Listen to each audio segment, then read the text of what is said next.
Vamos voltar para João 6. Você ainda lembra que a gente começou João 6? Vamos tentar fazer uma revisão rápida do que a gente viu e caminhar para o restante do texto. João 6 tem muita coisa, é o tipo de capítulo que pelo menos, eu não consigo, né? O capítulo inteiro está muito entrelaçado. Eu não gosto de pensar que você prega um pedaço, mas aí você não dá continuidade para ele, ou você pega um pedaço do final e aquela parte primária que é essencial para a parte final, você também não viu. Então a gente está tentando trabalhar o capítulo 6 todo, e vamos ver se esse negócio vai dar certo hoje, hein? Olha só! Jesus, o pão da vida, capítulo 6.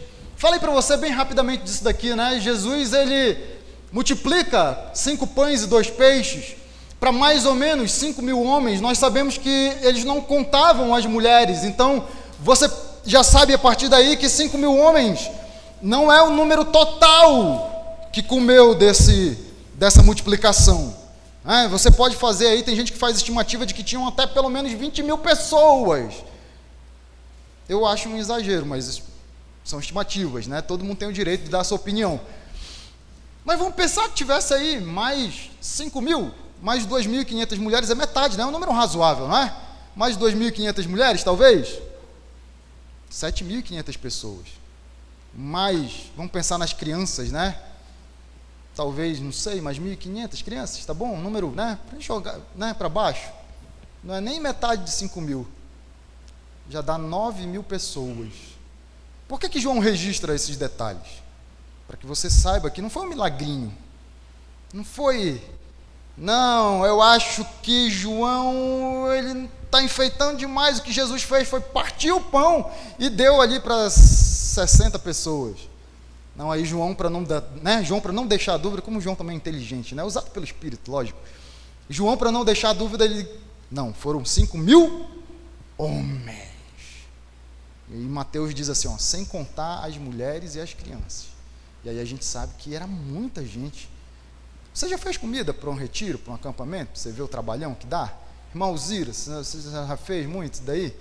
Na hora a gente acha muito trabalhoso fazer comida para 300, 400 jovens, né? E jovem é assim, né? Quantos jovens tem? 400. Então a gente tem que fazer comida para 800. E jovem é nessa pegada. É muito, né? É muita comida. Você pensa, é muita comida. Como é que a gente vai fazer isso? Jesus multiplicou para 5.000 homens, sem contar as mulheres e as crianças. E eu vou dizer, hein? Se tivesse alguns dos homens que tem na nossa igreja aqui, rapaz, ainda bem que era Jesus. Ainda bem que era Jesus. Mas se fosse aqui, eu acho que não tinha sobrado esses 12 cestos aí, não. João diz que eles comeram tanto quanto queriam, né? Nossa, Jesus faz um negócio desse aqui. Jesus não desperdiça. No final, ele ainda manda recolher os 12 cestos. Nossa, como é que um cesto de pães e peixes, no final, ainda sobra 12? Então, João enfatizando aí que não foi um milagre qualquer. Esse milagre é importante para o desenrolar daquilo que vai acontecer no capítulo 6. A gente tem milagres paralelos no Antigo Testamento? Tem. Eu falei para você do milagre do Eliseu, que ele multiplica também 12 pães. Você encontra esse texto ali em 2 Reis, capítulo 4, e falei aqui do milagre da multiplicação do azeite, né? De novo Eliseu e também Isaías aqui, a multiplicação da farinha e do azeite. Você encontra esses textos aqui em 2 Reis 4 e 1 Reis 17. Então isso daqui é para você que cai um pouquinho mais além e ver esses textos, você pode ver esses textos aí. Na sequência, a gente vai ter um outro milagre, né, que está bem no meio aí dessa coisa toda de Jesus como pão da vida, que é Jesus caminhando sobre as águas. Eu falei para você, também para você ficar atento aos detalhes, porque João ele vai dizer assim, que os seus discípulos já tinham remado 5 a 6 quilômetros. E a gente fez uma estimativa bem por baixo, né, que você conseguisse caminhar 1 quilômetro a cada 10 minutos. É quase correndo isso daí, tá? O pessoal que está acostumado a caminhar sabe disso. Mas 1 quilômetro a cada 10 minutos daria 60 minutos, 1 hora caminhando. Jogando bem para baixo. Se você conseguisse caminhar bem rápido. Se você é um cara como eu, você caminha normal, 15 minutos para cada quilômetro, que também já é um tempo razoável, hein? Mas 15 eu já me garanto, 1h30 andando. 1h30 é tempo, filho. Você já ficou 1h30 andando? Você vê como é que funciona? Agora, se você é tipo o Carlão, você vai levar uns 20 a 25 minutos para caminhar 1 quilômetro. Não, estou brincando. Estou brincando com o Carlão, que ele é meu parceiro, inclusive de academia. Ele faz academia, gente, não parece, né? Eu entreguei ele, né? Ele faz academia. Gente, se você demora uns 20 minutos cada quilômetro, são 2 horas caminhando. Sabe o que João está querendo dizer com isso? Jesus não deu 3 passinhos em cima da água, não. Ele caminhou muito em cima da água. Pelo menos entre 1 hora e 1h30, né? O tempo mais razoável é 1h30, pensando em 6 quilômetros. Ele caminhou 1h30 sobre as águas. É muito tempo caminhando sobre as águas. Você já tentou caminhar sobre as águas? Eu já tentei. Quero dizer a você que não funcionou. Só que João ainda fala assim, ó, as águas elas estavam turbulentas. Gente, isso é fantástico. Você tem que prestar atenção nessas coisas.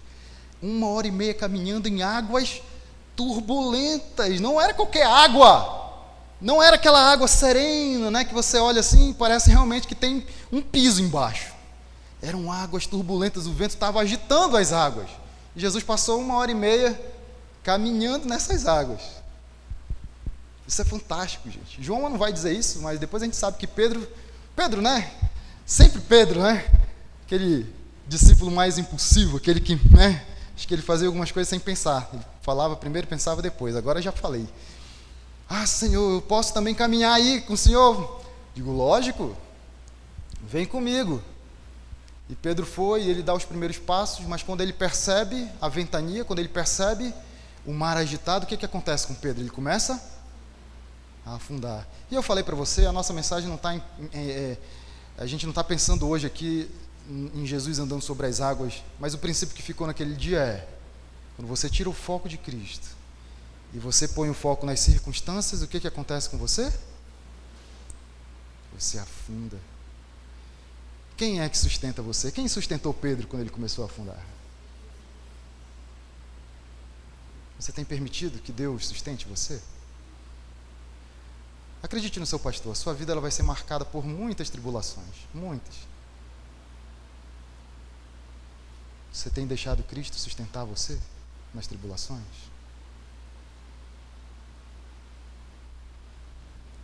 Mas vamos seguir, né? Vamos seguir. E aí a gente chega, eu já falei um pouco disso aqui também.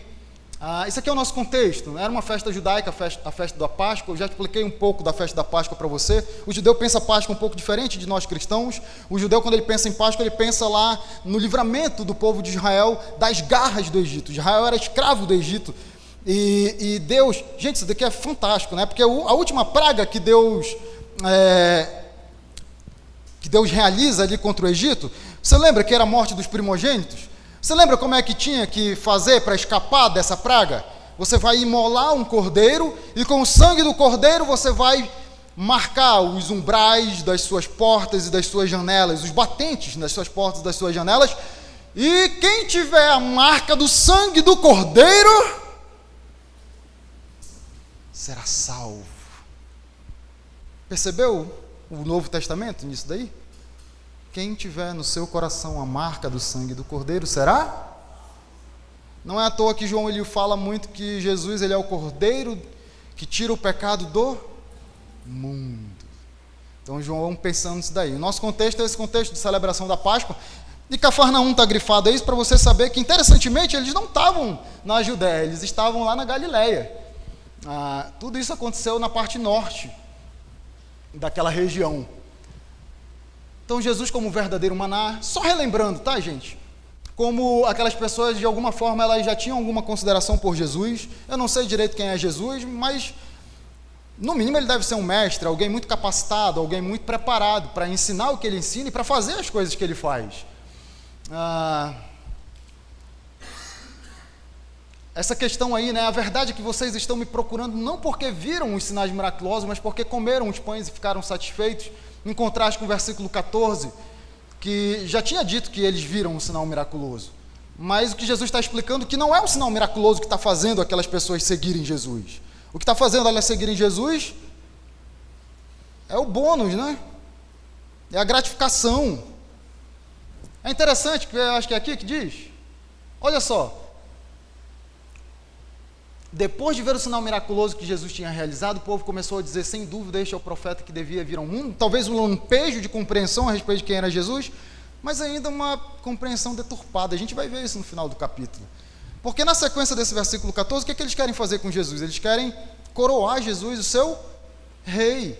Porque eles entendiam que o que era o Messias? Eles não entendiam que era o Messias. Eles queriam proclamar Jesus como rei, porque Jesus garantia o alimento, ele garantia o pão, ele garantia o peixe. Eu quero um homem assim como rei. Não seria legal? Esse talvez seja o profeta que devesse vir, o Messias que devesse vir ao mundo. Porque a visão do judeu em relação ao Messias ainda é aquela visão política. Aquela visão de o Messias ele vai me trazer independência, né? Hoje eu vivo sobre o jugo dos romanos, naquela época, né? Eu vivo sobre o jugo dos romanos. E o Messias ele é aquele líder político que ele vai me libertar disso daí. E ele vai trazer de volta os tempos áureos de Israel, tal como aconteceu na época de Davi e Salomão. Era assim que o judeu pensava Messias. Então, uma visão ainda um pouquinho deturpada a respeito de Jesus. Embora a consideração de que eu já sei que esse homem deve, no mínimo, ser de Deus, pelas coisas que ele faz, no mínimo isso. E Jesus, ele dá esses ensinamentos, nós trabalhamos isso, né? Não trabalhe pela comida que se estraga, mas pela comida que permanece para a vida. Ensinei para você, nós fazemos isso o tempo todo. Nós investimos o nosso tempo, a nossa vida, nós investimos o nosso vigor, a nossa jovialidade nas coisas terrenas. Gente, nós gastamos a nossa energia para tentar juntar riquezas na terra. A verdade é que a maioria dos homens fazem isso, dos seres humanos fazem isso. E Jesus dá esse ensino para a gente. Não trabalhem pela comida que se estraga, mas pela que permanece. Ele não está dizendo que você não tem que trabalhar, gente. Mas ele está dizendo que você também tem que mandar investimentos de lá para a eternidade. Não desperdice toda a sua vida só construindo coisas perenes. Lembra de Mateus? A traça e a ferrugem vai destruir essas coisas. Lembra, eu fiz toda uma ilustração aqui para você. Se você tivesse a oportunidade de investir num lugar onde você vai passar 2 anos e num lugar onde você vai passar 100 anos, onde é que você investiria? No lugar de 2 anos ou no lugar de 100 anos? A resposta é óbvia, né? Onde é que você investe? No lugar onde você vai passar a eternidade ou onde você vai viver 80, 90, 100 anos? A resposta é óbvia. Eu não consigo entender por que as pessoas investem no aqui quando elas vão passar a maior parte do tempo lá. Onde você deveria estar investindo? Não é fácil de entender? Por que é tão fácil de fazer? Como é? Tão difícil de fazer?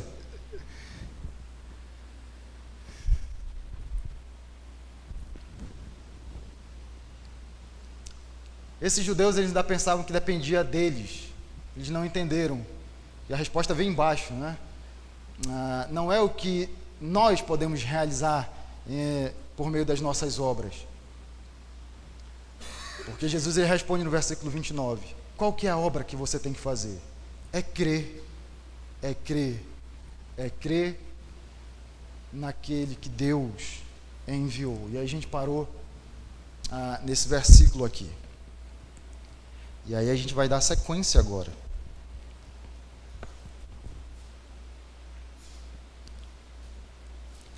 Então vamos seguindo, versículo 30. E aí a gente vai trabalhando aí os princípios que Deus tem para nós aí por meio desse texto. Então esses judeus perguntaram para Jesus, né? Eu falo judeus, mas a gente está na Galileia, tá? Então a gente não está exatamente na Judéia. A gente está na parte norte. Se você estava aqui no dia que eu preguei da mulher samaritana, eu coloquei um mapa para você aí. Você tem no sul a Judéia, no meio Samaria e no norte a Galileia. Então isso tudo está acontecendo lá em cima. Então lhe perguntaram: que sinal miraculoso mostrarás para que o vejamos e creiamos em ti?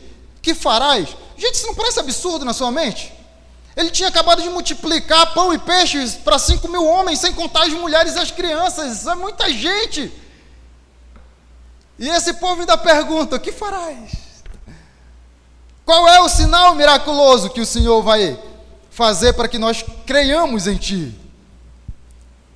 Porque o parâmetro deles era o que está aí no versículo 31. Os nossos antepassados, eles comeram um maná do deserto.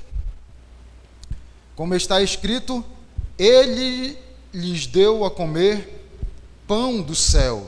Aí você tem alguns textos aí embaixo que fazem essa referência aí ao pão do céu. Salmo 78, 24, 105, 40, Neemias 9, 15, Êxodo 16, 14, 15. Todas essas referências falam do pão do céu. Olha que interessante a resposta de Jesus. Jesus ele declara o seguinte: digo-lhes a verdade, não foi Moisés que lhes deu pão do céu. Gente, Jesus ele entendeu o que aquelas pessoas estavam fazendo ali. Porque se eu voltar o versículo para você, onde que mencionaram o nome de Jesus, de Moisés aqui? Não mencionam, né? Só falam do sinal. Que sinal miraculoso mostrarás para que vejamos e creamos em Ti? Nós, né, os nossos antepassados comeram do maná do deserto. Ele lhes deu a comer o pão do céu. Obviamente eles estavam se referindo a Moisés e Jesus ele entendeu isso, porque na resposta de Jesus ele revela isso. O que ele diz? Não foi Moisés. Vocês estão me querendo, né? Vocês estão querendo me comparar com esse homem, mas a verdade é que não foi esse homem. Não foi Moisés quem lhes deu o pão do céu, mas é Deus quem lhes dá o verdadeiro pão do céu. Gente, tem um ensino precioso aqui, porque Jesus não está dizendo que o maná não era verdadeiro. O maná era verdadeiro. Aquelas pessoas não estavam sendo iludidas ali, comendo aquele pão do céu. Esse verdadeiro aqui, ele tem um sentido de definitivo. Olha o versículo aí, ó. É meu Pai quem lhes dá o definitivo pão do céu. Como é que a gente sabe disso? Porque Deus ele vai explicar, Jesus vai explicar. Olha o versículo 33. Pois o pão de Deus é aquele que desceu do céu e dá vida ao mundo. O maná deu vida ao mundo? Não. Então, obviamente, Jesus não está falando do maná. Mas sabe o que é interessante aqui? Lembra da mulher samaritana, né? Se eu lhe der dessa água, você jamais terá sede. Qual que é a reação dela? Ah, Senhor, me dá sempre dessa água então, né? Para que eu não precise voltar neste poço e tirar água, né? Diversas e diversas vezes. A mulher samaritana pensando que a água que Jesus estava falando é essa água aqui, né? Essa água literal, que de repente com algum poder a mais aí, que se eu bebesse eu não teria sede, essa sede que nós sentimos, né? A sede normal. Jesus não estava falando dessa água. Olha como o povo, ele tem mais ou menos uma reação parecida com a da mulher samaritana. O que é que eles dizem no versículo 34? Senhor, dá-nos sempre desse pão. Dá-nos sempre desse pão. Por quê? Qual que é a ideia? Se o Senhor me der sempre desse pão, eu não vou mais precisar, eu não vou mais sentir fome. Mas, sabe o que é mais interessante aqui? É que eles usam a palavra sempre. Como é que esse pão dá vida ao mundo? E o entendimento daquelas pessoas é que eles deveriam ter sempre desse pão. Está vendo como a gente tem às vezes compreensões truncadas das coisas que Jesus ele quer ensinar para a gente?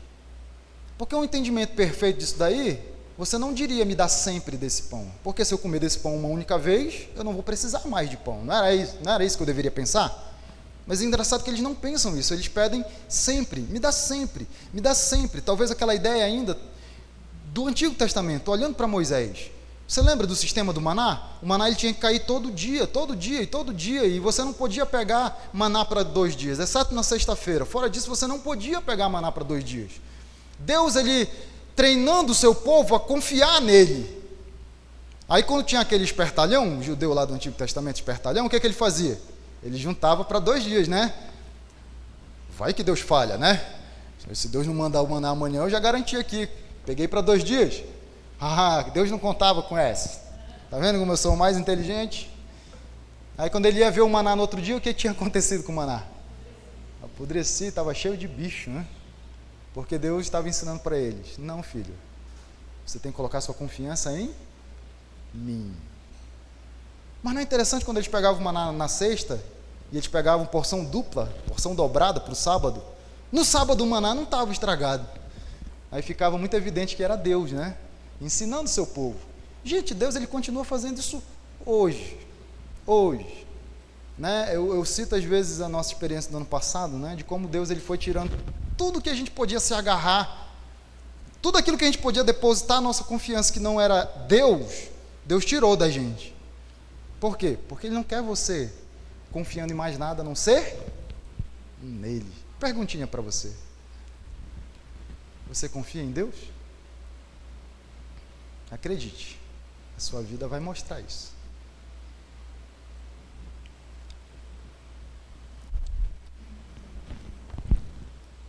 Gente, estou tão feliz com esse negócio funcionando, ó.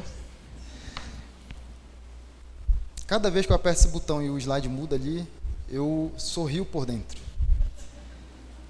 Versículo 35, então Jesus declarou: eu sou o pão da vida. Aquele que vem a mim nunca terá fome. Aquele que crê em mim nunca terá sede. Mas como eu lhes disse, vocês me viram, mas ainda não creem, não entenderam a ilustração que eu dei para vocês da multiplicação. Todo o que o Pai me der virá a mim, e quem vier a mim eu jamais rejeitarei. Tem ensinamento profundo. Eu quero mostrar aqui uma coisa que eu já mostrei para você, só para você relembrar. Ops, olha, não tinha passado o versículo, né? Eu já falei isso para você, só relembrando, tá? Por 7 vezes João ele vai registrar Jesus dizendo que ele é, eu sou. E Jesus ele vai fazer sempre isso com um complemento. Então ele vai dizer aqui em João 6, eu sou o pão da vida. Ele vai dizer em João 8 que ele é a luz do mundo, eu sou a luz do mundo. Ele repete isso no capítulo 9 também.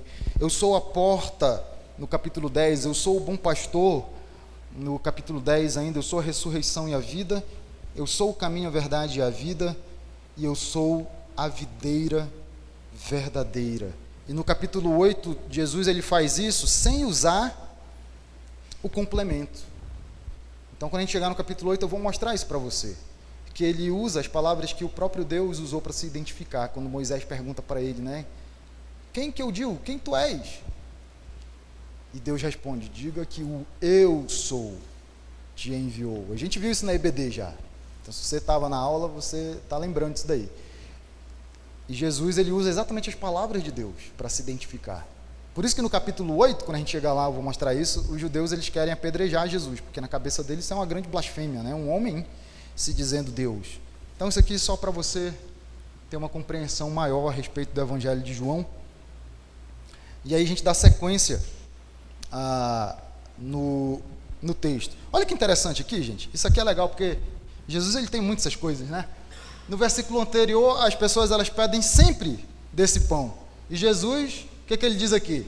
Eu sou o pão da vida. Aquele que vem a mim, nunca. Um contraste muito visível, né? Muito evidente de Jesus aqui em relação ao pedido daquelas pessoas. Quem vem a mim nunca terá fome, aquele que crê em mim nunca terá sede.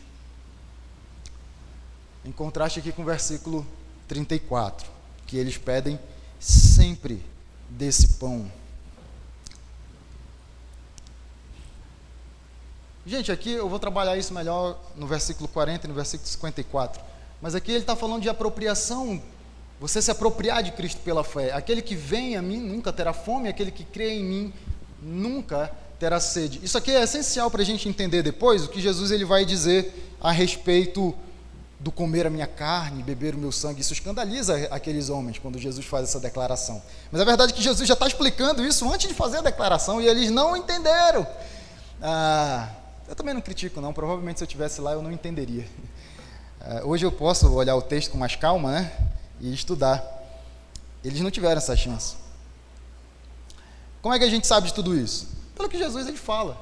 Vocês me viram, mas ainda não creem. Separei esse comentário para você. Eles viram somente pão e poder. Não o que eles significavam. Essa multidão testemunhou o revelador divino em serviço, mas sua curiosidade, apetites e ambições políticas foram despertadas, não a sua fé. Muito aquela coisa que eu disse quando eu iniciei essa pregação, né? Quantas e quantas não são as pessoas na igreja que estão atrás de Jesus por aquilo que ele pode oferecer, e não por compreenderem quem é Jesus.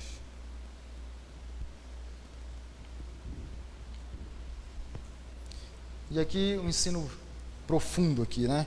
Todo que o Pai me der virá a mim. Separei de novo um outro comentário para você, que diz assim, ó, a confiança de Jesus, ela não se baseia no potencial para a resposta positiva do homem, mas em Deus realizar os seus propósitos salvadores. É Deus que nos leva para Jesus. É Deus que nos atrai para Jesus. E aqui um negócio bem interessante, gente, que na NVI ele usa a palavra rejeitarei. E quem vier a mim, eu jamais rejeitarei. Quando você lê desse jeito, a primeira sensação que você tem é que o texto está dizendo isso daqui, ó. Quem vier a mim, eu certamente receberei, né? Eu não rejeitarei. Se você vem a mim, eu não rejeitarei, eu receberei. A NVI, infelizmente a NVI, eu acho que tropeçou nessa tradução. A Revista Atualizada, ela fala diferente. A Revista Atualizada, bem aqui, ela diz assim, ó, eu jamais lançarei fora. Tem alguém com a Revista Atualizada aí? Está escrito aí? Eu jamais lançarei fora. Então Jesus não está dizendo que se você vier, ele vai receber. Lógico que ele vai receber. Mas o que ele está dizendo é que uma vez que você foi entregue nas mãos dele pelo Pai, de modo nenhum ele vai lançar você fora. Gente, isso é aquela coisa, você não consegue ser lançado fora a menos que você esteja dentro, tá? Dá para lançar fora alguém que já está fora? Ele já está fora, né? Então, se de repente alguém vier fazer bagunça no nosso culto aqui, nós vamos lançar essa pessoa fora, nós não vamos permitir que o culto ao nosso Deus seja motivo de baderna, né, de bagunça. Então nós vamos, lógico, com muita educação, né, vamos convidar você a se retirar do nosso recinto, que você está nos atrapalhando. Nós vamos lançar fora, porque ele está dentro. Agora imagine que tem alguém querendo entrar, e ele já foi proibido de entrar aqui, e nós não permitimos a sua entrada. Nós estamos lançando ele fora? Não, por quê? Porque ele não está dentro, nós já estamos impedindo a sua entrada, é diferente. Então, quando você sabe disso, a compreensão muda, porque o que Jesus está dizendo ali é assim, ó, se você me foi entregue pelo Pai, né, todo que o Pai me der virá a mim, então você já está dentro, o Pai que deu você para mim, você já está dentro, de modo nenhum lançarei você. Gente, isso é profundo, sabe por quê? Sabe o que João está dizendo aqui? Depois que você é salvo, não dá mais para ser dessalvo, não existe isso.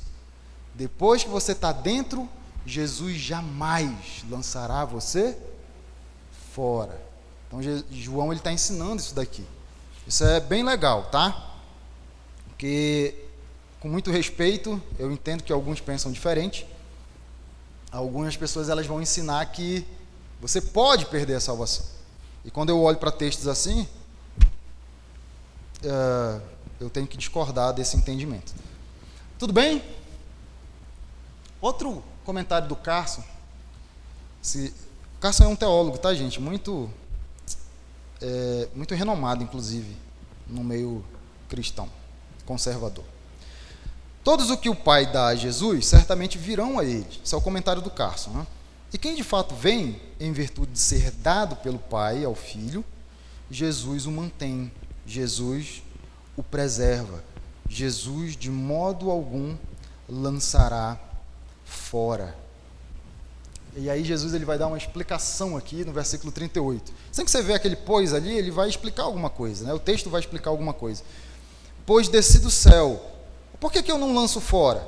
Aí ele vai dizer, porque eu desci do céu, não para fazer a minha vontade, mas para fazer a vontade daquele que me enviou.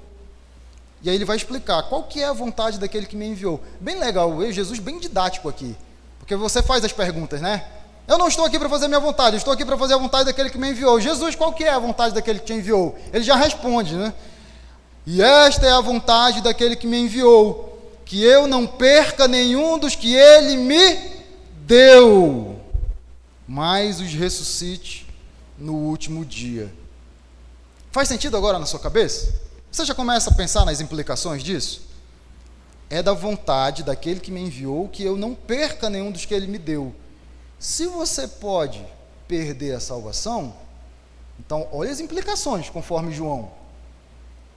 Ou Jesus não tem capacidade para cumprir a missão que Deus colocou em suas mãos, porque ele está dizendo de forma bem clara aqui, a vontade daquele que me enviou é que eu não perca nenhum dos que Deus me deu. Se você pode perder a salvação, então Jesus não tem bagagem para cumprir a sua missão. Você concorda com isso? Que Jesus não tem bagagem para cumprir a sua missão? Que ele não tem capacidade? Obviamente que não, né? Ou, se eu não estou aqui para fazer a minha vontade, eu estou aqui para fazer a vontade daquele que me enviou, e a vontade daquele que me enviou é que eu não perca nenhum dos que ele me deu, se eu deixo essas pessoas perderem a salvação, isso quer dizer que eu estou desobedecendo. Eu deixei de fazer a vontade daquele que me enviou para fazer outra coisa que não é a vontade dele. Você concorda que Jesus desobedece a Deus? Isso é uma pergunta. Diga não, pastor. Se você tem dúvida, deixa eu ajudar você. Jesus desobedece a Deus? Não. Então ele não perde nenhum daqueles que o Pai entregou nas suas mãos. Porque Jesus é obediente e porque ele tem poder para cumprir a missão que Deus colocou em sua mão. Deu para entender? Então Jesus não perde, não lança fora e não perde, porque essa é a vontade daquele que o enviou. Deu para entender isso?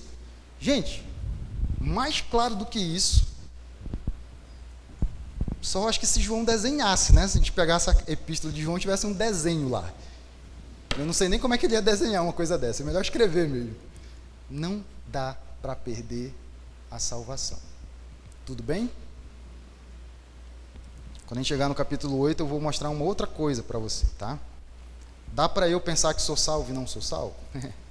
No capítulo 8 veremos, né, cenas dos próximos capítulos. Quando chegar no 15 também, a gente vai falar bastante sobre isso. No Eu Sou a Videira Verdadeira. Versículo 40, porque a vontade de meu Pai é que todo que olhar para o Filho e nele crer, tenha vida eterna, e eu o ressuscitarei no último dia. Gente, tem um negócio impressionante de João aqui.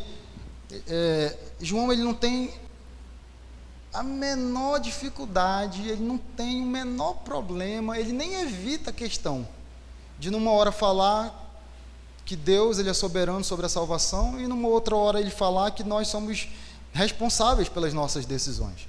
Olha como ele faz isso daqui. Esta é a vontade daquele que me enviou, que eu não perca nenhum dos que ele me deu. Então, quem é que atrai você para Jesus? É Deus. Quem é que coloca a sua vida nas mãos de Cristo? É Deus. Deus ele é soberano sobre a sua salvação. No dia que você escolheu Jesus, Deus foi soberano sobre essa decisão. Mas olha como João não tem a menor dificuldade agora de falar outra coisa aqui. Porque a vontade de meu Pai é que todo que olhar para o Filho e nele crer, tenha vida eterna. Ele tirou agora de Deus e colocou no homem, não fez isso? Aquele que olhar para o Filho e nele crer, está vendo? Então Deus ele é soberano sobre a sua decisão de aceitar Jesus como Salvador, mas você é responsável pela sua decisão. Se você não aceita Jesus, adivinha, você é responsável pela sua escolha. Você é. Pastor, como é que funciona isso? Como é que Deus ele pode ser soberano e ainda assim eu ter autonomia para fazer as minhas escolhas e tomar as minhas decisões? Pergunte para Deus quando você chegar no céu e eu vou estar do seu lado para ouvir a resposta. Gente, a mente humana, como pode, né? Porque você pensa assim, vamos deixar o problema bem tenso. Se ele é soberano sobre todas as suas decisões, então você é um mero robô nas mãos de Deus. Não é esse pensamento que vem? Aí eu tento corrigir isso daí, né? Não, mas nós temos uma coisa, né? Que eu não vou falar aqui para não causar problema, mas tem a ver com sua vontade. Eu tenho o direito de tomar as minhas decisões e as minhas escolhas. Então resolvi o problema. Então, eu que tomo as decisões. Mas se você toma a sua decisão de forma única, exclusiva, né? Isso quer dizer, então, que Deus não é soberano sobre todas as coisas? Porque Ele não é soberano sobre as suas escolhas? Está vendo como né? É difícil de sair disso daqui. Se eu sou exclusivamente responsável pelas minhas escolhas, eu estou dizendo que Deus não é soberano sobre tudo. E se eu digo que Ele é soberano sobre tudo, então eu tenho a sensação de que eu sou um mero fantoche nas mãos de Deus. E João está dizendo, não. Ele é soberano sobre todas as coisas, sobre a sua decisão, inclusive, de receber Jesus como Salvador, mas você também é responsável pelas suas decisões, inclusive a de escolher Jesus como Salvador ou não. Ou não. Então, né, parem de usar Deus como costa larga. Aquela pessoa não aceitou a Jesus porque Deus, Ele é soberano e Deus não quis que aquela pessoa recebesse a Jesus. Isso também é verdade. Mas você não quis receber a Jesus. Isso também é verdade. O texto bíblico fala das duas coisas. Gente, não é porque eu não entendo plenamente uma coisa que eu tenho que negar essa coisa. O que eu vou fazer com um texto como esse? Que em cima ele diz que é o Pai que dá, e embaixo ele já diz que é todo aquele que olha e crê. Embora eu não entenda, eu não posso negar a verdade contida no texto. Tudo bem? Então Deus é soberano e ainda assim você é responsável. Deu para entender? Ah, pastor, não totalmente. Eu sei. Nem eu. Nem eu. E aí, para a gente encerrar essa sessão, e aí a gente continua no próximo domingo, a gente chega aí na conclusão de Jesus como pão da vida, né? Só tem que passar. Olha só. Com isso, os judeus começaram a criticar Jesus porque disseram, eu sou o pão que desceu do céu. E diziam, este não é Jesus, o filho de José? Não conhecemos seu pai e sua mãe? Como ele pode dizer que ele desceu do céu, né, desci do céu?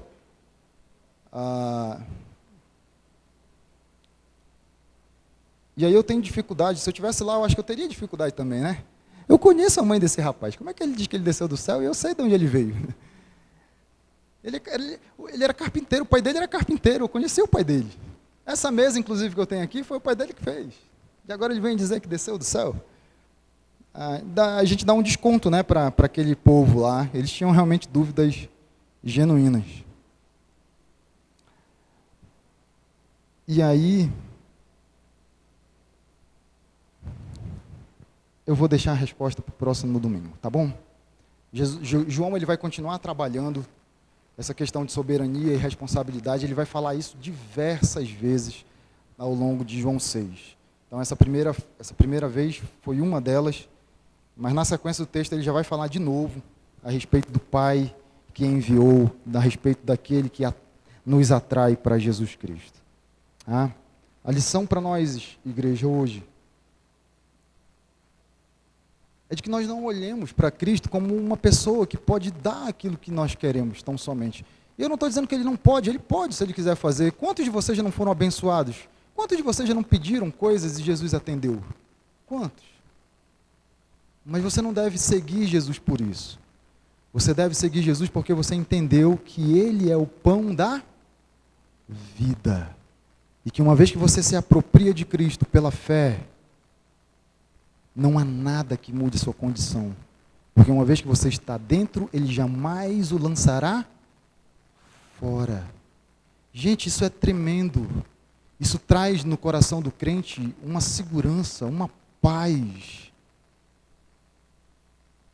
Embora eu tenha muito respeito, né, por aqueles que pensam diferente, mas eles deturpam essa verdade da Bíblia. A certeza da salvação, ela traz para a gente paz, segurança. Como que eu iria confiar num Deus que horas eu estou salvo, horas eu não estou salvo? Horas eu estou salvo, horas eu não estou salvo. Parece naquela florzinha, né? Bem me quer, mal me quer. Bem me quer, mal me quer. Gente, Deus não faz isso. Deus não faz isso. Por que Ele não faz isso? Para que você tenha certeza para que você tenha certeza. Sem contar as implicações disso. A gente vai celebrar a ceia aqui. Se o sacrifício de Cristo ele é suficiente para a minha salvação, olha a implicação disso. Você já pensou teologicamente nisso? Perder a salvação é dizer que o sacrifício de Cristo não foi suficiente. Como pode o sacrifício pagar pelo meu pecado e horas eu perco essa garantia? Não é complicado isso? Deus, povo, Deus, Ele nos deu Jesus, o pão para que todo aquele que nele crê seja salvo e não pereça. E é isso que nós vamos celebrar. Na sequência de João 6, ele vai mostrar, ele vai falar muito a respeito, a gente vai trabalhar isso melhor domingo que vem, mas ele vai falar muito a respeito de você comer da minha carne e beber do meu sangue. Comer da minha carne e beber do meu sangue, isso escandaliza. Não precisa ser uma pessoa daquela época para ficar escandalizado com isso. Eu já ficaria escandalizado. Um homem dizendo que eu tenho que comer da sua carne e beber do seu sangue, ele vai explicar isso para a gente. É crer naquele que derramou o seu sangue e crucificou a própria carne. Você crê nisso? Porque é isso que nós vamos celebrar agora. Nós vamos rememorar a entrega de Cristo, né? Aquele que deixou seu corpo ser crucificado naquela cruz e que derramou seu próprio sangue por você. Gente, não barateie o Evangelho. Deus, nós queremos te agradecer, Pai. Te agradecer, Senhor, porque aquele milagre da multiplicação do pão, ele foi uma ilustração muito maior da verdade que o Senhor queria revelar para toda a humanidade, Pai. Não apenas para aquelas pessoas, foram muitas pessoas ali, 5.000 homens, mais as mulheres e as crianças. Mas a verdade maior, ela serve para todos nós que vivemos, inclusive hoje, mais ou menos 2.000 anos depois daquilo. De que o Senhor é o pão. Que o verdadeiro alimento, Pai, é te receber por meio da fé, é crer no teu sacrifício por cada um de nós, é crer que o Senhor entregou o seu corpo, a sua carne naquela cruz e derramou o seu próprio sangue por mim e por cada um dos meus irmãos, Senhor. Esse é o ensinamento ali, Pai. E é por isso que nós celebramos essa ceia, Deus, para olharmos para trás e te exaltarmos pelo que o Senhor fez. Que amor é esse? Capaz de se deixar crucificar por mim e por todos os meus irmãos, Pai. E celebramos a ceia, Deus, para lembrarmos, assim como o texto de 1 Coríntios agora falou, lembrarmos que um dia o Senhor voltará. Assim como o Senhor foi fiel até a morte de cruz, certamente o Senhor será fiel quando prometeu que iria voltar por nós, Pai. E nós confiamos que temos a salvação em Ti, Pai, e confiamos que o Senhor vai voltar, Senhor, em nome de Cristo Jesus. Abençoa a Tua igreja, Deus, nos fortalece. Às vezes é difícil viver nesse mundo, Pai, mas que pela Tua força, Deus, renovados em Ti, a gente siga adiante, firmes, confiantes no Senhor. É a nossa oração em nome de Cristo Jesus, Pai. Que a graça do nosso Senhor Jesus Cristo, o amor de Deus e a comunhão do Espírito Santo seja com cada um de vocês. Amém. Que Deus a todos abençoe. Todos nós tenhamos uma semana abençoada em Cristo Jesus.